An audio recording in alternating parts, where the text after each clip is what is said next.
주님 곧 오십니다. 이제 성탄절이 며칠 남지 않았습니다.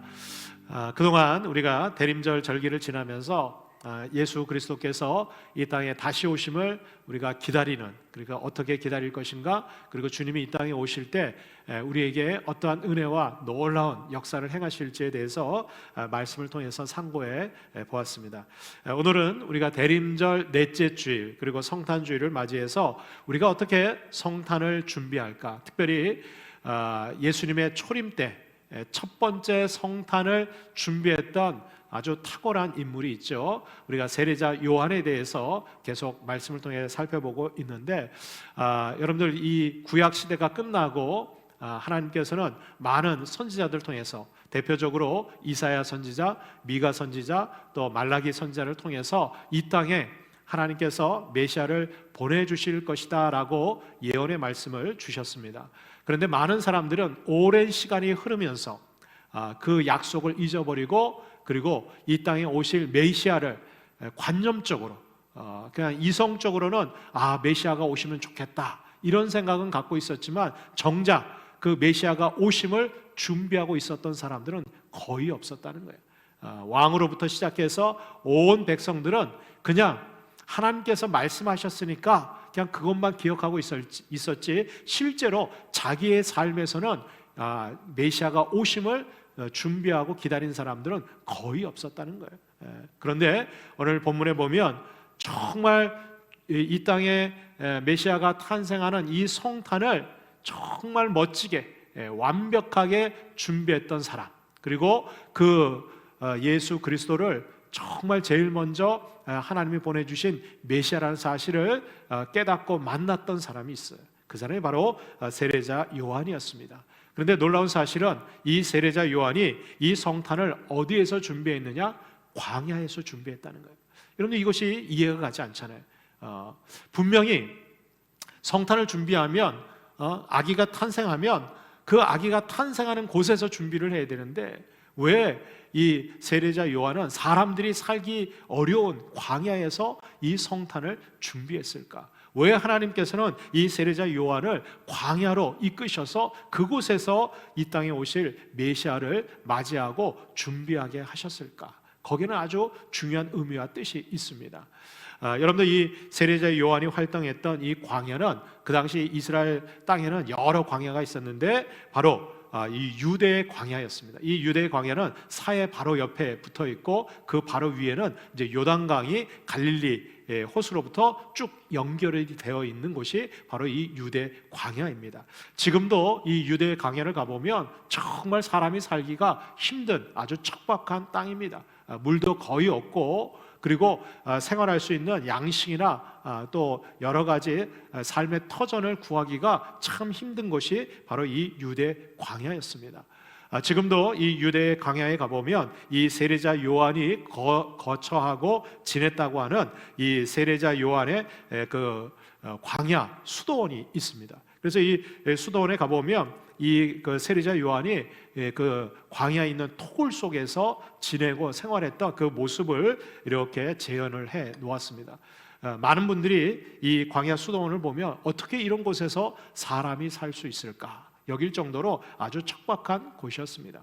그럼에도 불구하고 이 세례자 요한은 바로 이 광야에서, 오늘 본문에 보니까 약대 털옷을 입고 그리고 석청을 먹고 메뚜기를 먹으면서 이 광야에서 바로 이 땅에 메시아로 오실 예수 그리스도의 성탄을 준비했던 것을 보게 됩니다.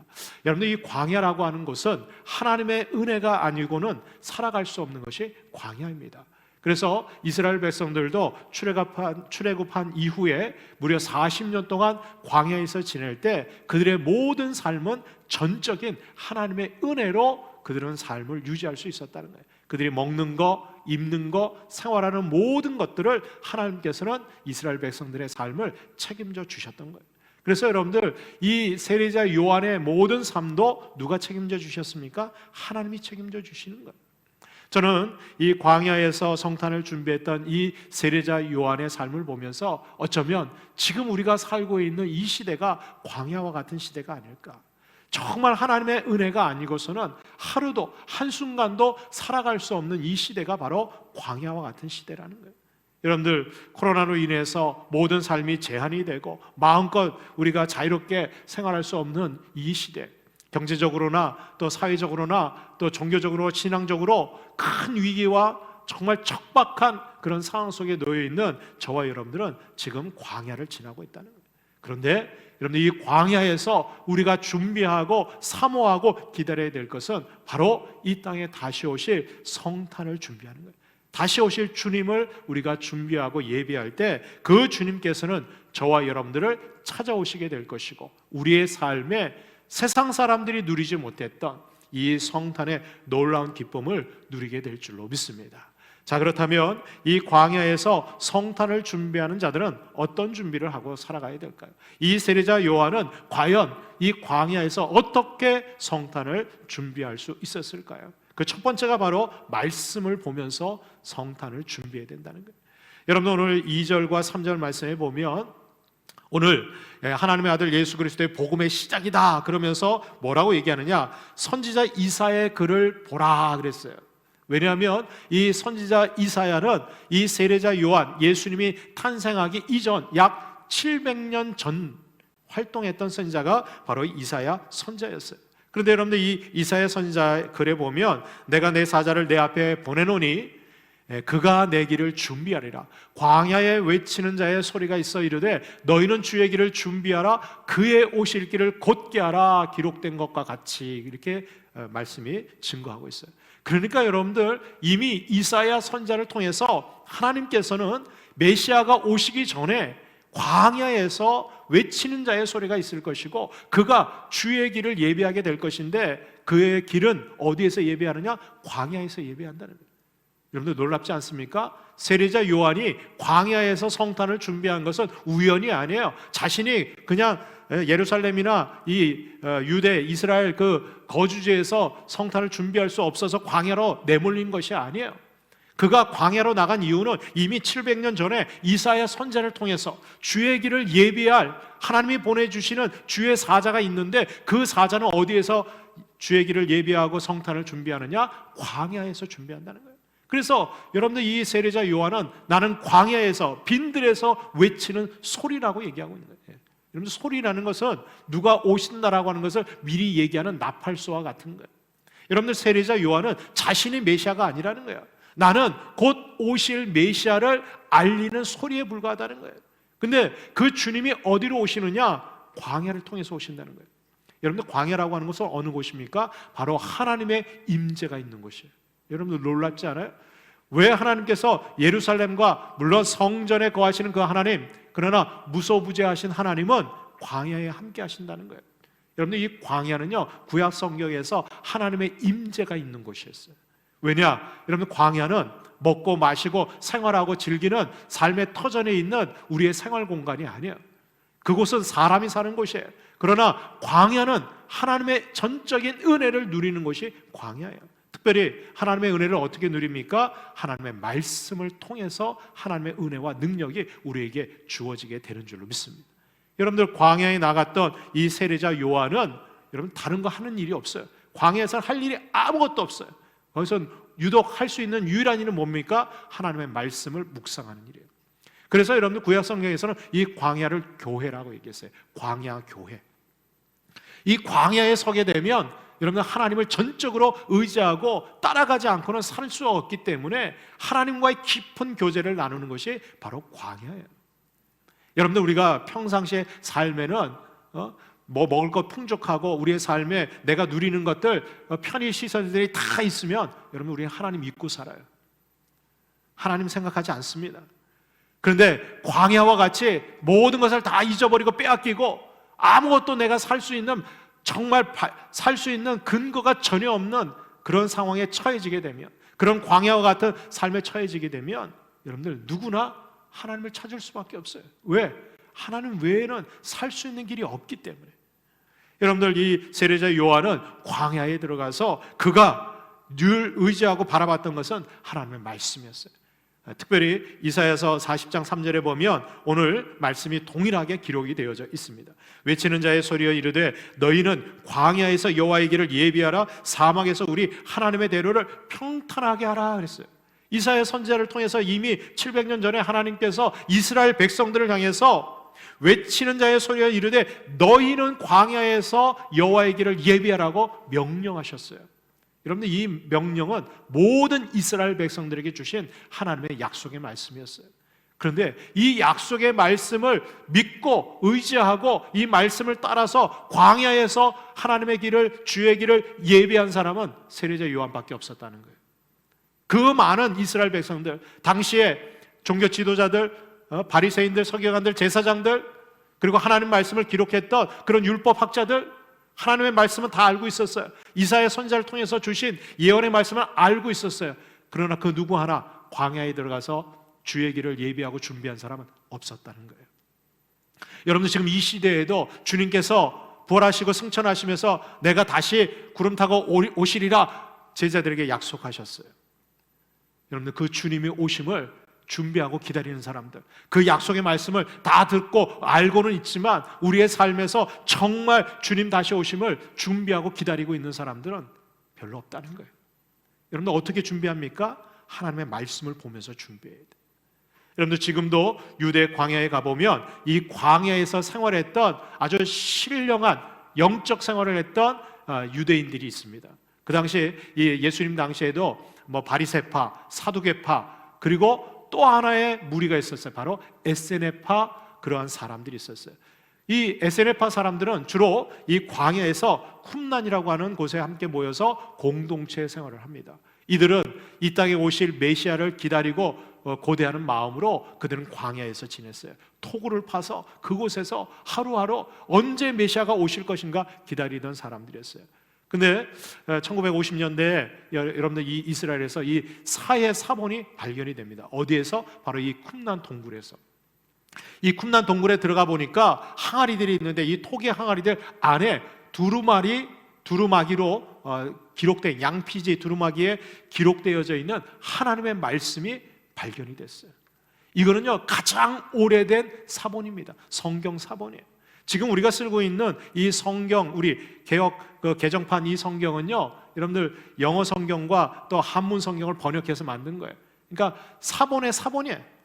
근데 최초의 하나님의 말씀이 기록된 여러분들 모세의 율법 원본은 없습니다.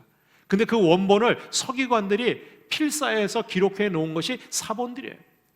근데 여러분들, 우리가 지금 쓰고 있는 이 사본은 얼마 되지 않은 거예요. 근데 이 사본의 그 근거에서 쓰여진 이 성경책보다 더 오래된 사본이 바로 사해사본이에요. 그래서 이 사해사본이 발견됐을 때 전 세계에 있는 이 기독교인들이 긴장을 했어요. 왜 그러냐? 여러분 생각해 보세요. 원본에서 복사돼서 기록한 것이 사본인데 그 사본이 지금 우리가 쓰고 있는 성경 사본은 그 후대에 필사된 사본을 근거로 해서 기록된 성경이에요. 그런데 우리가 지금 있는 이 성경의 그 근거가 됐던 그 사본보다 더 오래전에 쓰여진 사본이 바로 사해사본이에요. 그러면 여러분들, 원본하고 어떤 사본이 더 가까울까요? 여러분들, 더 오래된, 먼저 쓰여진 이 사해사본이 원본하고 더 가까운 거예요. 그러니까 이 사해사본을 연구하는 학자들이 만약에 이 사해사본에 기록되어져 있는 말씀과 지금 우리가 갖고 있는 이 성경 말씀하고 차이가 난다면, 다르다면, 여러분들 뭐가 더 원본에 가까운 거예요? 우리 성경보다 사해사본의 말씀이 더 원본에 가까운 거예요. 그러니까 여러분들, 그 사해사본이 나중에 발견이 됐으니 그 더 오래된 그 사해사본을 번역하면서 사람들이 다 긴장했어요. 특히 거기에 나와 있는 사본들 중에서 이사야 말씀을 제일 먼저 번역하기 시작했어요.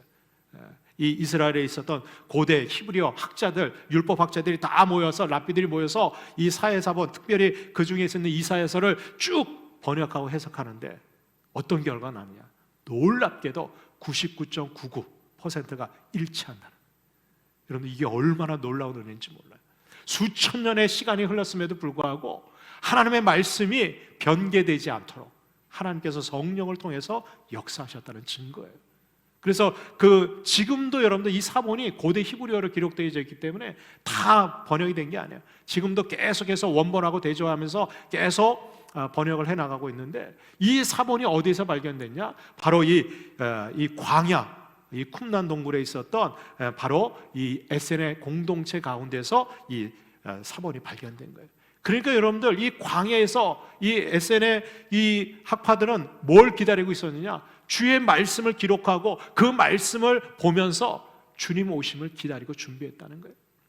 여러분들, 우리가 성탄을 준비할 때 여러분들 무엇보다, 물론 뭐 크리스마스 트리도 준비하고 뭐 성탄 선물도 준비하고 이런 것들도 여러분들 필요하겠지만, 가장 좋은 준비는 여러분들 말씀을 보면서 우리의 마음을 준비하는 거예요.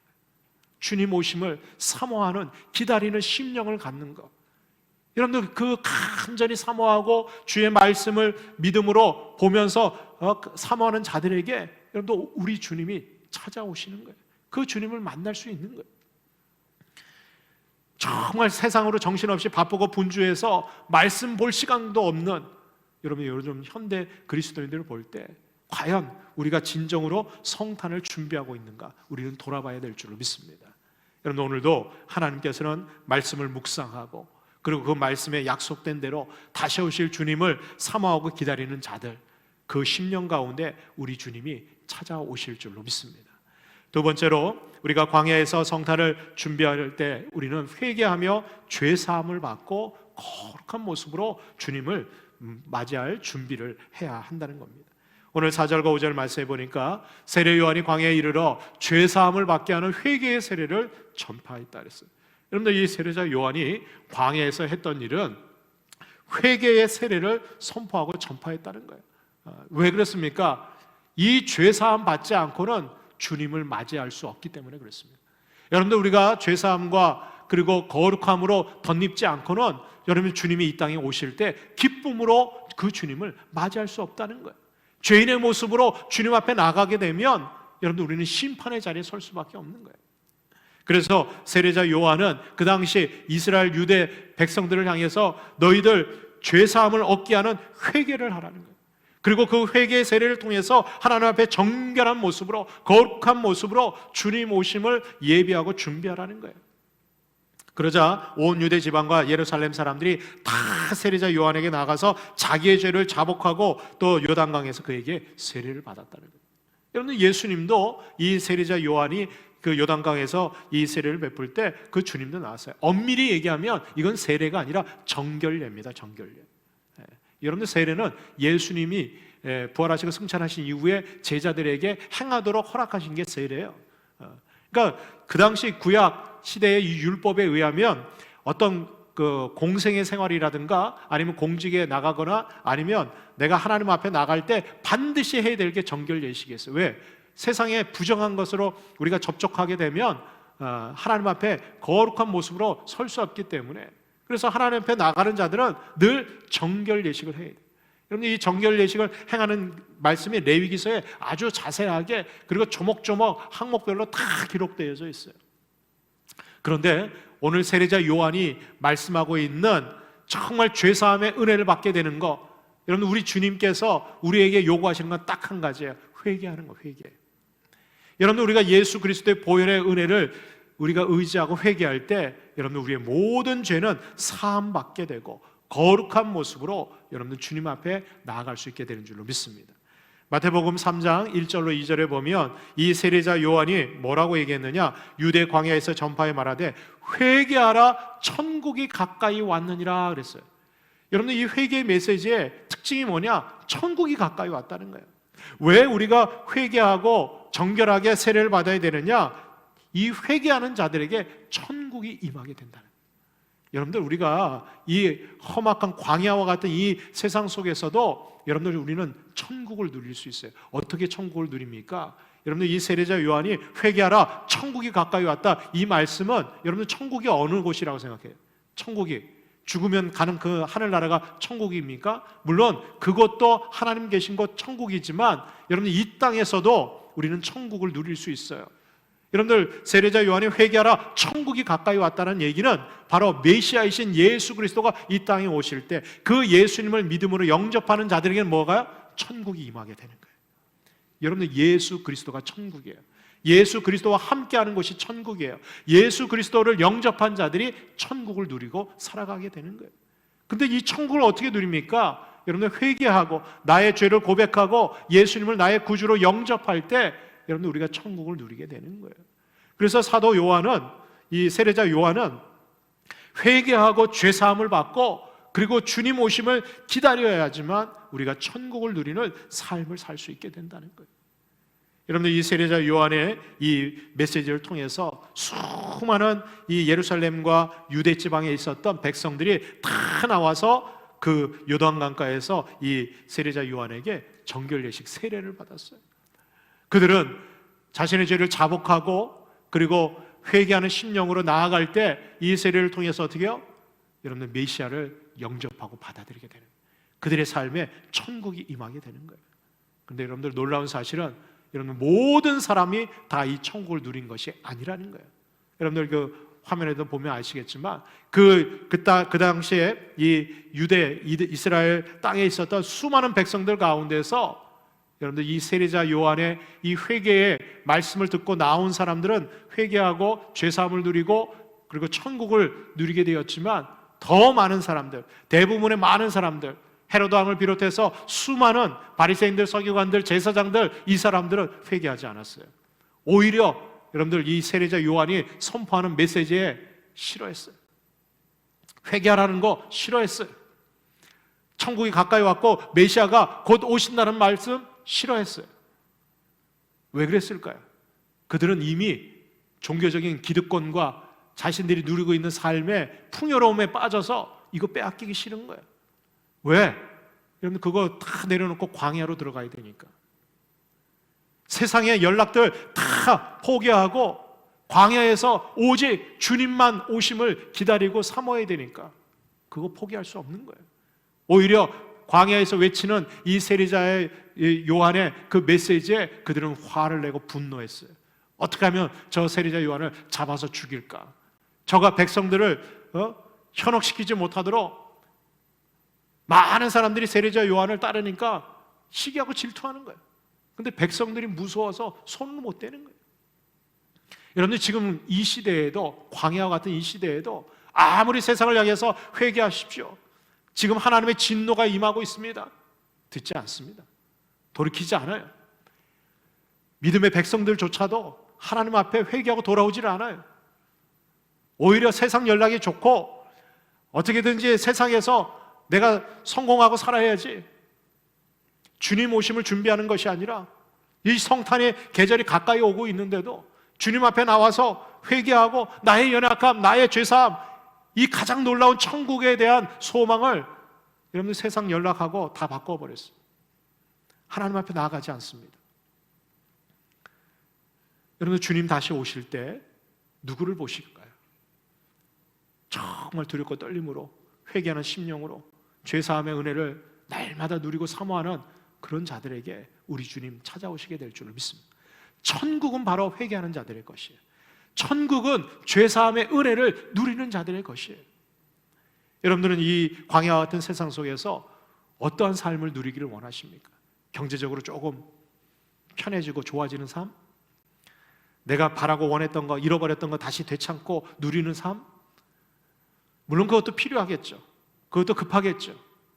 그러나 여러분 그것보다 더 소중하고, 아니 그거하고 바꿀 수 없는 것, 그것은 바로 천국입니다. 바로 우리 주님께서 저와 여러분들에게 주시고자 했던 것, 또 우리와 늘 함께 하시기를 원했던 것. 여러분 오늘도 우리가 이 광야 같은 세상 속에서 우리의 자신의 잘못을 또 죄를 회개하고 죄사함의 은혜로 거룩함으로 주님의 다시 오심을 기다리는 준비하는 저와 여러분들 되시기를 주의 이름으로 축복합니다. 마지막 세 번째로 우리가 광야에서 성탄을 준비하기 위해서는 복음을 전파하면서 준비해야 된다는 거예요. 여러분 오늘 7절과 8절에 보니까 그가 전파하여 이르되 나보다 능력 많으신 이가 내 뒤에 오시나니 나는 굽혀 그의 신발끈을 풀기도 감당하지 못하겠노라. 많은 사람들이 세례자 요한에게 나와서 그에게 죄 고백을 하고, 여러분들 원래 죄 고백은요 하나님께 하는 거예요. 근데 이 사람들이 이 회개의 메시지를 선포하는 이 세례자 요한에게 나와가지고 어떻게 해요? 자기의 죄를 고백했어요. 그리고 요단강가에서 세례를 받고 하나님의 임재, 천국을 경험하는 놀라운 체험을 하는 거예요. 그러니까 이 유대 백성들 가운데서 많은 사람들이 세례자 요한의 제자가 되기를 원해요. 그리고 그를 따르기 시작합니다. 그러면서 그를 메시아로 여기기 시작했어요. 저 세례자 요한, 광야에서 빈들에서 외치는 저 세례자 요한이 바로 하나님이 구약의 성경에서 약속하신 메시아가 아닐까, 이렇게 여겼다는 거예요. 근데 여러분들, 세례자 요한은 아니라는 거예요. 내가 메시아가 아니라는 거예요. 내 뒤에 오실 이가, 그가 바로 메시아라는 거예요. 나는 그의 신발끈 풀게도 감당하지 못하는 연약한 죄인이라는 거예요. 세례자 요한도 자신을 죄인이라고 고백하는 거예요. 나는 너희에게 물로 세례를 베풀었거니와 그는 너희에게 성령으로 세례를 베푸시리라. 할렐루야. 여러분들, 이게 복음이에요. 복음은 뭡니까? 기쁜 소식이에요. 기쁜 소식은 바로 예수 그리스도예요. 이 땅에 메시아로 오신 예수 그리스도께서는 우리에게 성령으로 세례를 베푸시는 분이에요. 여러분들, 여러분들 이 세례자 요한은 그냥 물로 세례를 베푸는 거예요. 정결 예식을 행하는 거예요. 여러분들, 이 물로 세례를 베푸는 거하고 성령 세례의 가장 큰 차이점이 뭔지 아세요? 여러분들, 물로 세례는요, 단회적이라는 거예요. 와서 정결 예식을 행하고 세례를 받으면 어떻게 해요? 또 가서 죄 짓잖아요. 부정해지잖아요. 그럼 또 와서 죄고하고 또 세례받고 정결 예식을 또 해야 돼요. 이게 물 세례예요. 근데 성령 세례는요, 한 번에 우리의 모든 죄를 사해 주시는 거예요. 여러분들, 주님께서 우리에게 주시는 세례는 불세례예요. 성령 세례예요. 우리가 죄 고백하고 예수님을 영접할 때 우리 주님께서는요, 성령의 불세례로 우리의 모든 죄를 도말하시고 우리를 거룩한 하나님의 백성으로 삼아주시는 줄로 믿습니다. 여러분, 이게 기쁜 소식이에요. 바로 주님이 오신다는 것이 기쁜 소식이에요. 주님의 능력은 여러분들, 이 세례자 요한이 행했던 능력하고 비교할 수 없는, 여러분들, 전능하신 능력이에요. 여러분들, 이 세례자 요한이 복음을 선포할 때 그 복음 메시지의 핵심은 바로 우리 주님이 오신다는 거예요.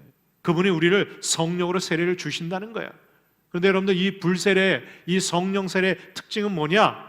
부정한 것, 더러운 모든 죄는 어떻게 해요? 다 태워서 없애버리시고 도말하시고 우리를 어떻게 해요? 거듭나게 하시고 새롭게 해주시는 능력의 하나님이시라는 거예요. 그런데 여러분들, 이 세례자 요한이 또 하나의 복음을 선포합니다. 무슨 복음을 선포합니까? 누가복음 3장 18절로 20절에 보면 또 그 밖에 여러 가지로 권하여 백성에게 좋은 소식을 전하였으나 그랬어요. 이 좋은 소식, 기쁜 소식, 복음을 전했어요. 그 백성들에게는 여러분들, 주님이 다시 오시면 성령 세례로 여러분들을 구원해 주실 것입니다 라고 하는 복음을 전했어요.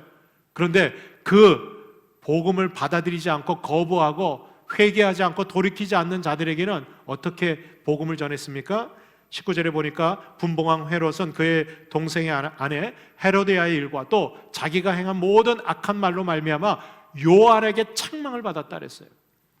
그 위에 한 가지 악을 더하여 요한을 옥에 가두었다 그랬어요. 그러니까 여러분들, 이 세례자 요한이 헤롯 왕에 가가지고는 어떤 말씀을 했어요? 그 헤로디아 일, 바로 자기의 제수씨를 갖다가 아내로 삼은 이 분봉왕 헤롯에 대해서 그 잘못을 지적하는 거예요. 근데 여러분들 아세요? 나의 잘못을 지적해 주는 게 복음이라는 거예요. 왜냐하면 잘못을 지적해 주지 않으면, 죄를 지적해 주지 않으면 깨닫지 못하니까, 회개하지 않고 구원받을 수 없으니까. 여러분, 때로는 하나님의 말씀이 선포되고 들려지고 읽혀질 때 그 말씀이 내 죄를 드러나게 할 때가 있어요. 나의 잘못과 나의 연약함을 드러나게 할 때 있어요. 아프죠. 받아들이기 어렵죠. 인정하기 힘들죠. 여러분, 그러나 그 말씀이 복음이에요. 여러분, 그 말씀, 나를 찔리게 하는 말씀이 나를 살리는 말씀이에요. 왜? 깨닫고 돌이켜야 돼요. 근데 여러분들, 이 헤롯에게 이 세례자 요한이 가서 당신 그 잘못된 겁니다, 하나님이 기뻐하지 않습니다, 부정한 겁니다, 그 죄를 지적하고 그 잘못을 책망했는데 이 헤롯 왕은 어떻게 해요? 그걸 받아들이는 게 아니에요. 어떻게 했어요? 세례자 요한을 옥에 가두어버린 거예요. 여러분들, 복음이 우리에게 들려질 때 그 복음을 내가 믿음으로 받아들이는 자들에게는 여러분 구원의 역사가 이루어지지만, 그 복음을 거부하고 배척하는 자들에게는 심판과 멸망이 온다는 거예요. 여러분들, 우리가 이 광야 같은 이 시대에 어떻게 우리가 성탄을 준비해야 될까요? 복음을 전파하셔야 돼요. 듣는 자에게는 구원의 복음이 되고 기쁨의 복음이 될 거예요. 그러나 듣지 않는 자들에게는 심판의 복음이 될 거예요. 여러분, 우리가 세상에 나가서 예수 그리스도의 이 복음을 선포할 때 주님 다시 오실 것입니다. 회개하고 돌이켜서 구원을 받으십시오. 우리가 선포할 때 정말 예비된 자들, 하나님 앞에 구원받을 자들은 어떻게 해요? 그 복음을 기쁨으로 받아들일 거예요. 그리고 주님 앞에 나오게 될 것입니다. 그러나 많은 사람들은 그 복음을 거부할 거예요. 들어도 듣지 않을 거예요. 그리고 오히려 복음을 증거하고 전하는 자들을 어떻게 해요? 옥에 가두고 핍박하고, 그리고 그들을 수치와 멸시로 그들은 대우할 거예요. 그러나 여러분들, 우리는 기억해야 돼요. 세례자 요한이 비록 헤롯 왕에 가서 그 복음을 선포하고 책망했지만 그가 받아들이지 않고 옥에 가두고 결국은 그는 목이 베어서 죽임을 당하고 그의 인생은 끝나게 됩니다. 그러나 그의 인생은 실패한 인생이 아니야. 어쩌면 저는 최초의 순교자가 아닐까 그렇게 여깁니다. 복음을 위해서 여러분들 죽을 수 있는 거예요. 세례자 요한의 탄생과 죽음은요, 그의 일생은 한 점 하나님 앞에 부끄러움이 없는 완전한 그런 삶을 살았던 것을 보게 돼요. 저는 저와 여러분들이 이 광야 같은 이 시대, 많은 사람들이 교회를 욕하고 그리고 예수 믿는 사람들을 부끄럽게 만들고 그런 이 시대에 여러분, 우리가 해야 할 일은 뭘까요? 여러분, 우리가 해야 할 일, 이 성탄을 기다리면서 준비하면서 우리가 가장 해야 될 일, 바로 복음을 전파하는 거예요. 그래도 여러분들, 우리는 예수 그리스도에 대해서 증언하고 선포해야 될 줄을 믿습니다. 그런 자들에게 우리 주님은 찾아오실 거예요. 그리고 우리를 어떻게 해요? 위로하시고 소망 가운데 인도해 주실 줄로 믿습니다. 저는 예수님께서 이 세례자 요한에 대해서 여자가 낳은 자 중에서 가장 큰 자다, 구약의 그 어떤 인물보다도 가장 위대한 자다, 누가 인정해 주셨어요? 예수님이 인정해 주시는 거예요. 세상 사람들은 자, 저 세례자 요한 저렇게 비참하게 죽어갔어. 저는 일평생 광야에서 살면서 세상에 정말 아름다운 영광 하나도 누리지 못하고 그냥 그렇게 고단한 인생 살다가 그렇게 죽어갔어. 세상 사람들의 평가는 그런 인생이에요. 그러나 우리 주님의 평가는 그렇지 않았어요. 그가 바로 메시아이신 주님의 길을 예비했던, 그리고 공생의 삶을 열어줬던 사람이 바로 이 세례자 요한이었어요. 저는 오늘도 이 광야와 같은 이 세상 속에서 세례자 요한과 같이 성탄을 아름답게 준비하시고 그리고 이 땅에 다시 오실 그 주님을 우리가 잘 예배하고 준비해서 주님 다시 오실 때 기쁨으로 영접하고 그리고 천국의 삶을 함께 누릴 수 있는 저와 여러분들이 될 수 있기를 주의 이름으로 축원합니다. 기도하겠습니다.